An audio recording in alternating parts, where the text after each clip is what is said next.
नमस्ते दोस्तों, आज के वीडियो में हम लेके आए हैं रेड्डी का एक्सपेरिमेंट।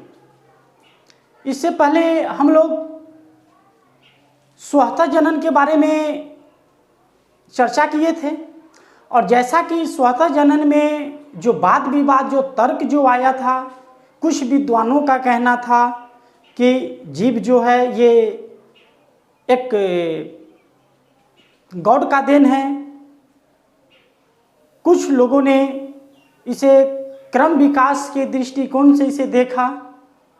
कुछ लोगों का कहना था कि ये स्वतः ही उत्पन्न हुआ है। मतलब तरह तरह की ओपिनियन लोगों ने अपने अपने अनुसार दिए। तो ये स्वतः जनन के बारे में, इस स्वतः जनन कहाँ तक ये सही है नहीं है, इस चीज़ को आगे बढ़ाने के लिए फ्रांसिस्को रेड्डी साहब ने 1680 ईस्वी में एक एक्सपेरिमेंट किया और उन्होंने अपने एक्सपेरिमेंट से ऐसी स्थितियां उत्पन्न प्रस्तुत किए जिसके द्वारा वो समझा सके कि ये स्वतः जनन कैसे हुआ, यानी कि जीवों के जनन के बारे में वो अपना ओपिनियन बता सके एक्सपेरिमेंट के माध्यम से। जो ये रेड्डी जो थे, रेड्डी साहब वो इटली के रहने वाले थे। तो इन्होंने जो एक्सपेरिमेंट किए, इसके लिए इन्होंने क्या किया, 2-3 जार लिए। तो मान लेते हैं हम 1 2 3 ये जार लिए। अब इसमें क्या किए, तीनों जार में थोड़ा थोड़ा मांस के टुकड़ा रख दिए। ये लिखा हुआ है मीट, यहाँ भी है, यहाँ भी मीट लिखा हुआ है और यहाँ भी है। तीनों जार में बराबर कुछ मांस का टुकड़ा रख दिए। अब ये देखिए मांस का टुकड़ा रख दिए तो इन्होंने क्या किए, तीनों जार में ये कुछ जार का मुंह जो है कागज या मलमल के कपड़ा से ढक दिया और कुछ जार का मुंह जो है ओपन खुला हुआ छोड़ दिए। तो यहाँ जो हम एक जार जो देख रहे हैं, ये 1 और 2 जार में, तो ये एक कागज, ये पेपर लिखा हुआ है, ये कागज या मलमल के कपड़ा से इसको क्या किए, ढक दिए, इसे भी और इसे भी, और ये खुला हुआ वातावरण में छोड़ दिए ये तीनों जार को। अब यहाँ पे क्या होता है, ये फ्लाइस है, ये एग है, ये मीट है, नो लार्वा। अब इन्होंने क्या देखते हैं, अब थोड़ा सा हम लोग अपना दिमाग भी लगाएंगे, कॉमन सेंस। ये कोई चीज़ ढका हुआ है और इसमें मीट सड़ रहा है तो मक्खियाँ जो भी आ रही है वो तो कागज या मलमल के जो कपड़ा से जो ढका हुआ है वो इसी जगह है, ये ऊपर में ही है। तो ये अंडा जो है, ये एग, ये ऊपर ही दिया। तो ऊपर जो दिया तो ये अंडा और मीट के बीच कोई संपर्क नहीं आया, कुछ नहीं हुआ। तो ये अंडा क्या हो गया, ये ऊपर से ही निष्क्रिय हो गया, यानी वो खत्म हो गया।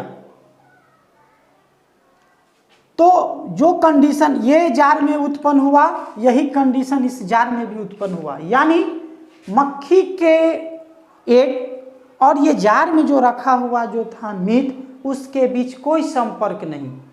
जिस कारण यदि संपर्क होता तो ये एग जो था यहाँ वो लार्वा में चेंजिंग हो जाता, बदल जाता।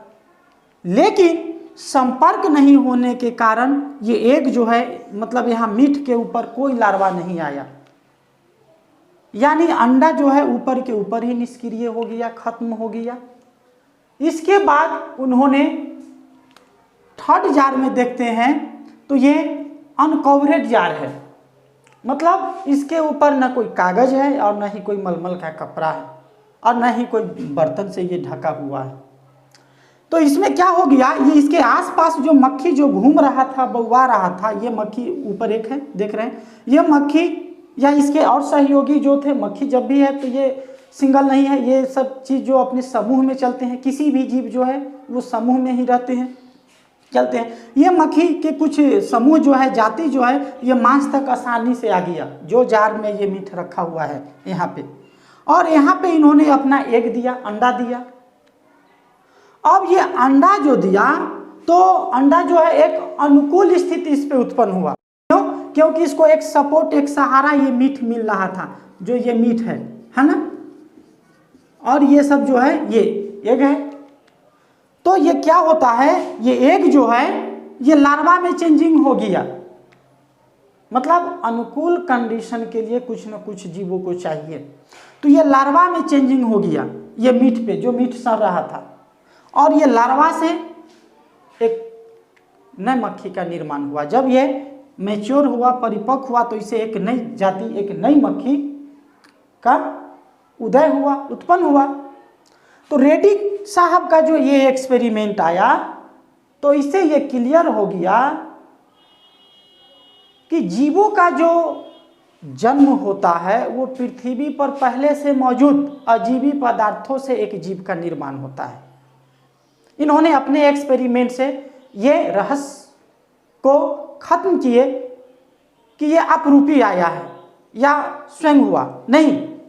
इन्होंने अपने एक्सपेरिमेंट से ऐसी स्थिति उत्पन्न की जिससे लोग ये समझ सके कि जीवों का जो जन्म हुआ है ये पृथ्वी पर पहले से मौजूद एक अजीवी पदार्थों से एक जीव का निर्माण हुआ है। न ही तितली का जन्म छेना से हुआ और न ही उसका जन्म मीट से हुआ, बल्कि पहले से पूर्ववत, पहले से मौजूद जो एक पदार्थ है उससे एक नए जीव का जन्म हुआ। तो ये रेड्डी साहब का एक्सपेरिमेंट था, जो क्रम विकास के दृष्टिकोण से यदि देखते हैं तो इनका ये एक्सपेरिमेंट जो है एक्सेप्ट कर लिया गया, मतलब स्वीकार किया गया, क्योंकि इससे जो स्थितियां है वो समझ में आ रहा है, साबित होता है कि वास्तव में जीव का जन्म जो हुआ है एकाएक नहीं हुआ है, स्वतः नहीं हुआ है, और न ही कोई गॉड गिफ्ट है, बल्कि ये पहले से मौजूद एक अजीबी पदार्थ से हुआ है। तो इसके बारे में ये क्रम विकास में हम लोग तरह तरह के वैज्ञानिक, अनगिनत वैज्ञानिक, रेड्डी है, लुई पाश्चर है, ओपेरिन है, हेल्डेन है, यूरे है, डार्विन है, इन सब का बारीकी से ओपिनियन हम लोग जानने की कोशिश करेंगे, और लोगों को, कुछ लोगों का, कुछ वैज्ञानिकों का ओपिनियन विज्ञान के दृष्टिकोण से सही साबित होता है और कुछ लोगों का गलत साबित होता है, क्योंकि विज्ञान जो है एक तर्क संगत और चरणबद्ध तरीके से वो कोई चीज़ को एक्सेप्ट करता है। तो उस तरह से वो समझाने के लिए अलग अलग वैज्ञानिकों ने अपने अपने तर्क वितर्क से वो ऐसी स्थितियां उत्पन्न की, जिसके बारे में हम लोग इसी चैप्टर में बारीकी से जानेंगे। तब तक के लिए ये हम लोग मेंडल, ये रेड्डी का ही एक्सपेरिमेंट पे रहेंगे। इसके अगले वीडियो में हम लोग लुई पाश्चर का एक्सपेरिमेंट लेके आएंगे। तब तक के लिए धन्यवाद।